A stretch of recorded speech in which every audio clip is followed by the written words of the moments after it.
Less than 24 hours, Georgians will be under a shelter-in-place order. McDonald, though, said he did not know the man was handcuffed and was trying to use his foot to pin him to the ground so he could be handcuffed. If your friends, neighbors, or local organizations are not complying, report them to us.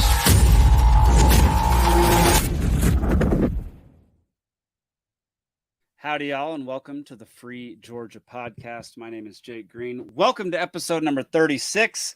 Let's start off by saying, if you find this episode interesting, informative, if it intrigues you, if anything we talk about worries you or makes you think of an idea for a possible solution to what we're going to talk about today, please reach out to us. lpgeorgia.com is our website. You can reach out to me personally at podcast@lpgeorgia.com. If you go over to our website, we have tons of great information. There's lots of good resources and lots of good people behind a lot of those links that you can click on. I'd like to mention that we've got a Brush Fires speaking course that you can sign up for. It'll help you with public speaking. We've had a few people go through it, and it's been a wonderful, wonderful thing. We also have Range Day coming up, 2A Range Day at Osprey Shooting Solutions from Edgar Mills, $50 for the day. Go to our website. It's a little link at the top, and it's in Rome, Georgia on July 29th from 11 a.m. to 3 p.m. We did it last year. It was a blast. A lot of people showed up, had a great time, learned a lot because Edgar is freaking knowledgeable as crap. He's just extremely knowledgeable dude, good dude, and it's a friend of the party. So going over to lpgeorgia.com and you can learn about all this stuff along with a whole lot more. With that being said, today we have Miss Elizabeth Melton joining the podcast today. Elizabeth, how are you doing? I'm great, thanks. Awesome. You have a little pet project or a couple that you've been working on. What can you tell people what the Banish Big Brother project is? Well, a few months ago, I was actually on the podcast and we were talking about the Smart Cities initiative that's happening in cities all over the country. And one thing that I found as we started spreading information about this is that people kind of feel helpless. They see this and they're like, okay, so they're doing this, but what can I do about it? I'm only one person.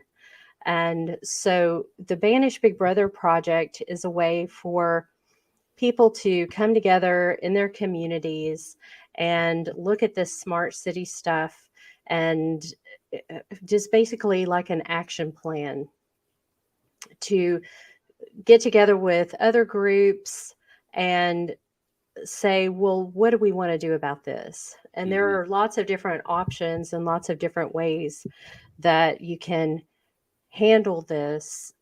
You could do something as simple as demand that your local city put whatever they're doing on their website so that everybody can access it and see exactly what they're doing and what kind of information they're getting. Or you could, if it's not in your community yet, try to stop it from coming into your community. So it's not really an all or nothing thing. There are little steps along the way that you can take, but everybody can do something to try to limit this, if not get rid of it. Heck yeah. Completely agree. There are just so many little things you can do along the way, even in just your personal life, to help mitigate some of the things that are coming down the pike with some of this massive surveillance stuff that they have coming to each city. If someone were to enter their email address into our website, banishbigbrother.com, what would they start receiving? What would they get as far as communications? Well, the first thing that you get is the PDF, which is like a step-by-step guide, what we call our toolkit for addressing surveillance.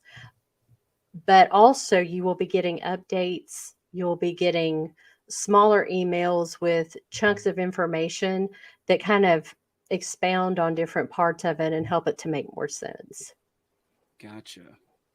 Yeah. And so how did you start working on this project? Like, was there a certain event that made you go, oh, this needs to be a thing, so let's make it happen?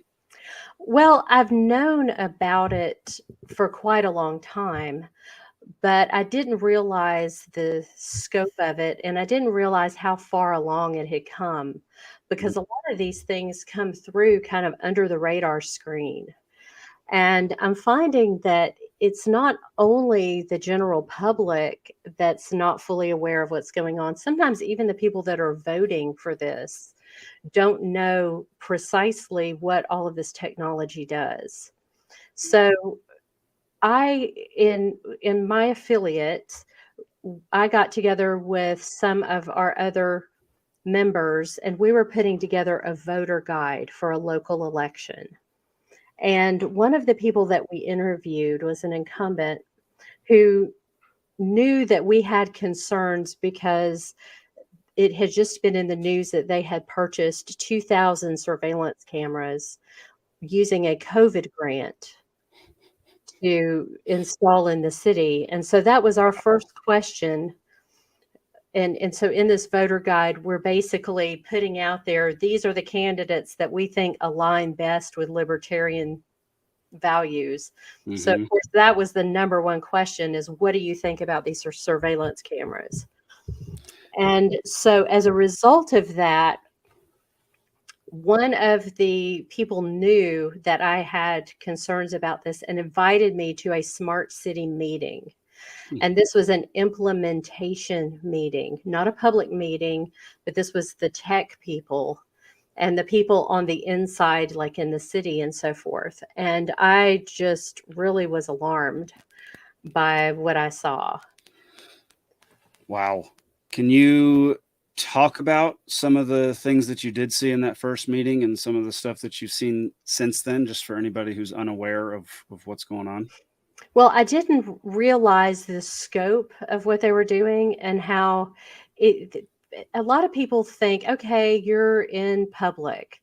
You don't have a reasonable, it's not reasonable for you to expect that you will be private when you are in public. Right. And so that kind of makes sense, is if you're walking down the street and someone walks by and takes your picture, there's not a whole lot that you can do about that. However, when you're talking about using facial recognition or license plate scanners, these personally identify people. And when you have these going all over town, they basically are tracking everywhere that you go, and they're databasing it. So this is not just someone in public being seen by their fellow citizens. This is equivalent to stalking. Right. If another citizen followed you all over the city and made notes of everywhere that you went and everyone that you talked to and everything you did, that would be illegal. Right. But I mean, if you're not doing anything wrong, why should you care, Elizabeth? Oh, yeah. And I tell people, well, maybe you're not doing anything wrong now, but you don't know who's to say that what you're doing right now won't be illegal at some point in the future. Yep. And this come back to haunt you. And that sounds, I know when I talk about these things, a lot of times people, it sounds kind of hyperbolic, like I'm exaggerating, but we have to look at real life examples of how this has been used in the world. And I always tell people, when you want the government to do something for you, you have to give the government certain powers to do that. So then you have to ask the question, what would this power look like in the hands of the worst possible government? Whether that be totalitarian or whether that just be an incredibly inefficient government, either way, you have to ask that question, because by all the laws of probability, at some point you're going to get a really horrible government. And so the when you think of some of the ways that this has been used, like in Myanmar, there were people who were opposed to the military there. They were peacefully protesting, speaking out against the military. Then the military has a coup and they're in power. Some of those same activists, using this same technology that they are implementing now, use that technology to find them, hunt them down, and execute them. So that is an extreme example. Will something like that ever happen here? My goodness, I hope not. But we have to consider, if you're thinking that this cannot be used in those kinds of ways, then to me that's just being willfully ignorant at this point, because that should always be in the back of your mind. Yeah, I mean, especially after 2020, that should absolutely be in the back of your mind. All the horrible things that the government did to private citizens who weren't hurting anybody during that time is pretty. You kind of have to have your head in the sand in order to ignore all of that, and it's sometimes can get super frustrating. Well, and it just seems to me like so much of that has been forgotten. I mean, there were people that had to wear ankle bracelets after testing positive for COVID to make sure that they didn't leave their house. Man. I mean, that happened in this country, and people just, it's like it never happened, and they just forgot about it. Yep. People have really short memories. Like, I mean, and you don't even have to go to extreme examples either to like the whole argument, well, I'm not doing anything wrong. Well, at some point you could be doing something that they consider wrong. Like FDR banned gold, like something as simple and as intrusive to your economic freedom as that. Like that happened during the 40s or during the 30s, I guess. And things like that have happened many, many, many times over the last 80, 90, 100 years. And they're going to keep happening, especially when the surveillance and the watchful eye gets bigger and bigger. And it really doesn't matter where you fall on the political spectrum. Right. This should matter to you. And I have like a couple of examples. So if you are a right-leaning person, you probably take your gun rights serious. So they're going to know every time you go to a gun store.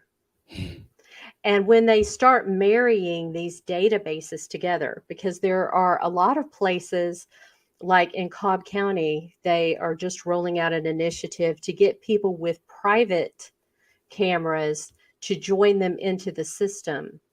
So that means if there are private cameras, they could even be keeping track of what you're purchasing.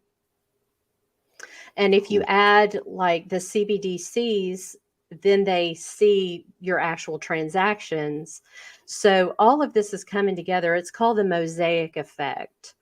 So in the same way, a mosaic, if you see one tile, it doesn't really tell you a lot. But when you zoom out and you see a lot of little tiles, it makes a big picture. And so these little tiny pieces of data that you produce as an individual, when they start marrying all these together, it gives them a very clear picture of your life and who you are. So if you go to a gun store and say that the gun laws change, they'll know what you have. Yeah. There recently with the Roe versus Wade decision, there was talk of an abortion law that would penalize someone that left the state to get an abortion and come back. Well, if they're going to know that you went to the CVS and purchased a pregnancy test and left the state, that could set you up for suspicion. And so all of these different things, it doesn't matter where you are in the political spectrum, it should matter to you. You should not want this to happen. Right. Yeah, that absolutely makes sense. And as well as like just if let's say the Democrats are in charge right now, you're a Democrat and you're all for some of these things because you don't like what the Republicans are doing. Well, as soon as the Republicans get in power, they're going to use the exact same things against you. And so the best, so that no matter who's in power, your rights can't be trampled. Right. And we never know when the political winds are going to change. Mm-hmm. So yeah, it's just better. You don't want these kinds of things out there, no matter even if you like the people who are in charge at the moment. Right. And we, like, speaking of government interacting with private citizens and using private cameras for surveillance, we talked about an article on Liberty Libations where a guy in the UK had his smart home shut down because a delivery driver thought he heard a racial slur over the intercom, over the Ring doorbell. And so he had his whole Amazon smart home shut down because a delivery driver thought he heard something. Right. I don't think that people really have an appreciation for exactly how valuable your data is. Mm-hmm. And so it's just like all of the pictures all over social media. Clearview AI, which is a company that helps to drive a lot of this facial recognition software, it regularly scrapes social media Mm-hmm. to get images for people. So think about that, where they do the 10-year posts that people will put up. This is what I looked like 10 years ago, update Right. it. Well, they're getting updated information while you do that. And so I know a lot of people, they think that I'm a little extreme because I don't put my picture out there. Mm-hmm. And to me, that's part of my data. That's valuable. It's a valuable thing that I possess. And so I'm very particular about who gets that data. And so every time you go to a grocery store and use a rewards card or whatever, at least in those situations, those people are giving you something in return for your data. Any social media or Google or whatever that you use is free. It's not really free. You're exchanging your data Mm-hmm. for that because it's something valuable. But when you're out walking around in your community, they're getting all of that data for free. You're not even consenting to it. Right. And most of these companies, the technology is owned by corporations that are in partnership with the government. So they're still getting your data for free. Right. But in this case, you're not even getting anything in return, like a store discount or, free social media. You're getting things in return. It's just things you don't want. Well, yeah. Good point. What's the quote? It's if something is free, then you're the product. That's right. That's right. Yeah. And that applies so much. I think, one of the things that happened was, like, technology of today came so quickly that no one really had time to adjust to it and understand that every single bit of information that you put into a computer is valuable and can be used for you or against you, and can be valuable to you. You can, there are certain companies out there. I know UBDC, I can't remember the name of it. But UBDI, they used to, basically, you were able to say, this data is okay to sell and I want a profit share from it. This data is not okay to share. And you connect it with all your websites, everything that you do online, and it will cut off certain sources from knowing certain things about you and knowing parts of your data. And there are services like that popping up now, which are going to become really valuable as people start to learn that their information is a valuable asset. Yeah, and the sooner that people realize this, the better. Mm-hmm. And anything that you put into a cloud, you don't own. Correct. And so the Medicare, I guess, is sending out all of these free bracelets for all of the older folks to wear so they can keep track of their heartbeat and their oxygen levels and all of this stuff. And it all goes into a cloud. And Yuval Harari, who he's, for those who are not familiar with him, he's kind of an interesting person because he's out there while he's pushing all of this, he's at the same time warning us what's going to happen with it. But he's like, if you're in North Korea, you listen to the great leader give a speech, you're wearing this bracelet, you can sit there and you can smile and you can clap and pretend that you like it. But if they have that data with your heartbeat and your respiration and all of that, they know your true reaction. And again, that's an extreme example, but it's not out of the realm of possibility. Yeah, you're darn right. So with this Banish Big Brother project, when they get the toolkit, what's the first thing that someone could easily do to start fighting against this whole surveillance state? Well, they could get in touch with us for one thing, because then we can offer them support. And then when we work together with other communities, that's also helpful. But one of the first things you can do is just file an Open Records Act request in your community and find out exactly what they have and what they're doing with it. Yeah. And this isn't just limited to major cities like Atlanta. It's going to be smaller towns and communities. Is that correct?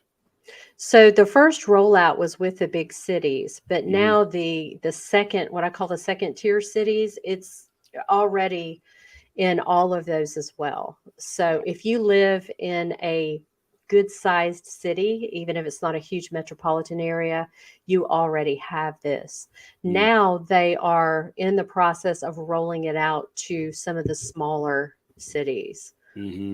But the goal, they expressed in this meeting that I attended, that the goal is to have 500 smart cities by the year 2025.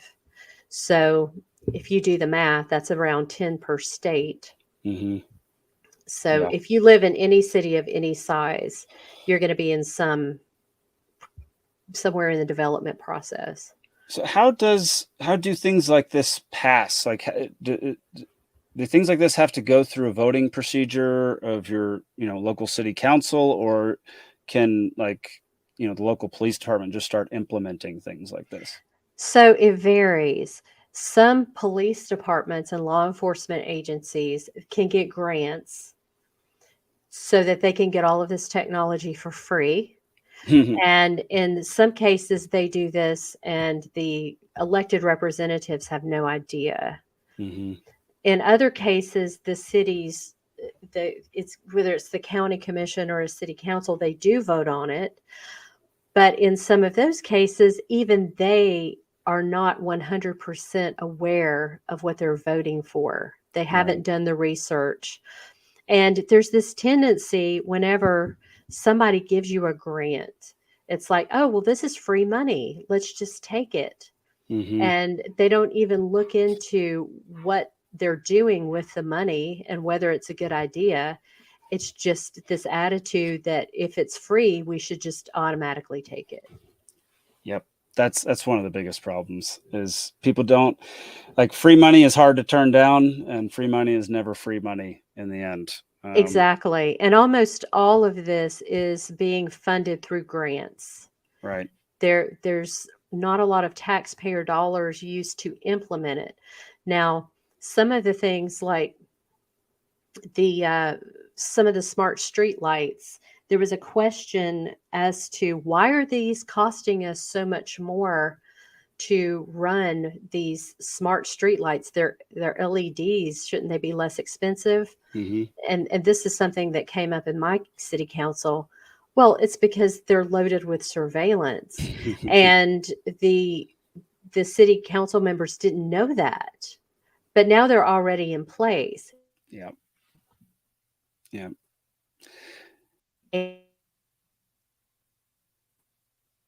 Uh-oh. I think we lost Elizabeth for a moment. She came back for just a second, but I mean, she's completely right about people not understanding what is in the bills that they're passing. there are so many times where a bill will get passed and the people who are passing it didn't read the whole thing. And that is a huge problem. Like, you want to talk about not representing your best interests and like the people you're voting for not representing you and what you want. That just not reading a bill is a very basic problem that is completely fixable. It's just kind of, it's unfathomable to me that you're in charge of telling people what they can and can't do, which I think is bogus, but you're in charge of telling people what they can and can't do, and you're not even going to read the entire bill and strive to understand it. That is unbelievable to me. All right, Elizabeth, you're back on. Sorry about that. That's all right. That's all right. I just picked up where you left off. I think we can wrap up there, Elizabeth. I think this is a good point for people to go to banishbigbrother.com, enter your email address, and get your toolkit on how to fight these smart cities and how to fight against mass surveillance of you and the people around you. Well, there are a couple of things coming up, and Sweet. one is on July the 17th. Okay. I'll be giving a presentation on all of the technology, exactly how it works, some of the drawbacks. And that is sponsored by our Gwinnett County affiliate. And that will be at St. Michael Independent Old Catholic Church in Loganville. Okay. Awesome. And then in the fall, we are doing we're calling it the Banish Big Brother pub crawl. Nice. Which is going to take place in Savannah. So Savannah, perfect place for that. Yeah, Savannah has an unusual situation in that they can't just go and speak at their city council. The city council has to vote on whether or not they want to hear what you have to say. So they're kind of limited as to getting their voice out. So we've decided that we're going to do the pub crawl there. And so we hope that people will come and join us. We're going to be wearing like masks and clothing that's the clothing like with faces on it that's supposed to thwart the facial recognition. Right. And then we'll have signs and stuff, and we'll go around to some different pubs and also do a tour of the surveillance, just point out cameras and things like that. And hopefully get a lot of people asking questions and saying, hey, what are y'all doing? I'm picturing a bunch of oddly dressed ninjas walking around town pointing at streetlights. Exactly. And so these are the kinds of things that will help bring attention to the problem. It's like, okay, if you won't listen to us one way, maybe you'll listen to us another. So that we don't have a date for that yet, but it should be in the early fall. So if anyone wants to follow us on Eventbrite or just tune in to our website and keep looking, we'll have a date out soon. I love it. Well, Elizabeth, thank you so much. I really appreciate you doing all this work and fighting, these things that almost no one has heard of.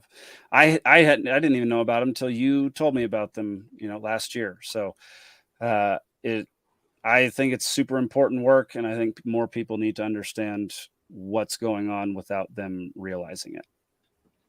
Well, thank you. Thank you for having me. Absolutely. And y'all go to banishbigbrother.com, enter your email address, get on that email list so that you can get updates. And we're going to, like Elizabeth said, there's going to be events. And you can go to lpgeorgia.com for a lot more information on the Libertarian Party of Georgia, as well as events that we host, like Range Day and the Brush Fires public speaking and all that kind of stuff. Yeah, I think that'll do it for today. Thank y'all for tuning in. Be sure to tune in to Liberty Libations every Thursday night at 8 p.m. and come back for more Free Georgia podcast next Tuesday. Elizabeth, thanks again. Thank you. All right, we'll see y'all later. Peace.